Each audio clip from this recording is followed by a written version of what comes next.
അർജുൻ്റെ മൃതശരീരം ഇന്ന് നാട്ടിലേക്ക് കൊണ്ടുപോകുമെന്ന് DNA പരിശോധനയിൽ അർജുൻ്റെ ശരീരം തന്നെയാണെന്ന് സൂചന ലഭിച്ചാലുടനെ തന്നെ അർജുൻ്റെ മൃതശരീരം കുടുംബത്തിന് വിട്ടു നൽകും.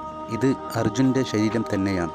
അനാവശ്യമായി ഒരാളെ പോലും ട്രക്കിനകത്തേക്ക് കയറ്റിയിരുന്നില്ല അർജുൻ. അതുകൊണ്ട് ഇത് അർജുൻ്റെ ശരീരം തന്നെയാണെന്ന് ഉറപ്പിക്കാം.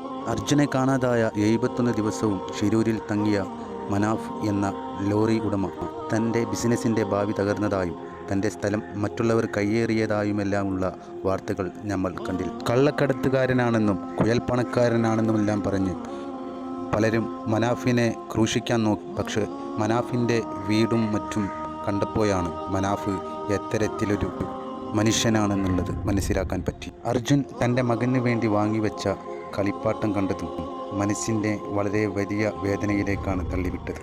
വാഹനം കണ്ടുകിട്ടിയ നേരത്ത് മനാഫ് പറഞ്ഞ ചില വാക്കുകൾ എങ്ങനെയാണ് നമുക്ക് കേട്ടു നിൽക്കാനാവുക?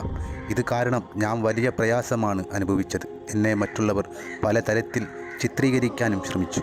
ഇതാ ഇപ്പോൾ വാഹനം കണ്ടുകിട്ടിയിട്ടുണ്ട്. അതവിടെ നിന്ന് പൊക്കിയെടുക്കുക, എന്നിട്ട് അതിൻ്റെ ഉള്ളിൽ നിന്ന് അർജുനനെ എടുക്കുക, എന്നിട്ട് ആ വാഹനം അവിടെ തന്നെ ഇട്ടോളും.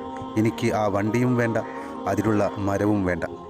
അർജുൻ തനിക്ക് എൻ്റെ അനിയനെ പോലെയാണെന്നും കൂടാതെ എൻ്റെ വാഹനങ്ങൾക്ക് ഇനി പേര് അർജുൻ എന്നാണെന്നും അവൻ ഈ ലോകം മുഴുവൻ സഞ്ചരിക്കുമെന്നുള്ള മനാഫിൻ്റെ കരൾ പൊട്ടുന്ന വാക്കുകൾ. ഇത് സഹിക്കാനും പൊറുക്കാനും പറ്റുന്നതിനുമപ്പുറമാണ്. നമ്മുടെ അർജുനന് സംഭവിച്ച ഈ ദുരന്തം കേരളത്തിലെ മുഴുവൻ മനുഷ്യന്മാരെയും കണ്ണീരിലാക്കി. ഷിരൂരിൽ ഇനി കണ്ടെത്താനുള്ള 2 പേർക്കുള്ള തിരച്ചിൽ വീണ്ടും തുടരും. അതിനും കാരണക്കാരനായത് നമ്മുടെ അർജുൻ തന്നെയാണ്. വലിയ വേദനയിൽ കഴിയുന്ന അർജുൻ്റെ കുടുംബത്തിന് ദൈവം സഹനവും സമാധാനവും നൽകി അനുഗ്രഹിക്കട്ടെ എന്നല്ലാതെ മറ്റെന്ത് വാക്കാണ് ഇപ്പോൾ പറയാൻ കഴിയുക? നീ ഒരിക്കലും മായാതെ ഞങ്ങളുടെ മനസ്സിൻ്റെ ഉള്ളിൽ നിറഞ്ഞു നിൽക്കും. അത്ര പെട്ടെന്നൊന്നും നിന്നെ മറന്നു കളയാൻ ഞങ്ങൾക്കാർക്കും തന്നെ ഒരിക്കലും കഴിയില്ല.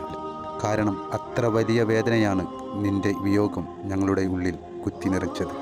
നിനക്കെന്നും ദൈവത്തിൻ്റെ പക്കൽ മഹത്തായ വിജയവും അവൻ്റെ മഹത്തായ രക്ഷയും ഉണ്ടാവട്ടെ എന്ന് എപ്പോഴും ഞങ്ങൾ പ്രാർത്ഥിക്കുന്നു. അർജുൻ്റെ ശരീരം ഇന്ന് വിട്ടു നൽകുമെന്ന വാർത്ത അറിയാൻ കഴിഞ്ഞു.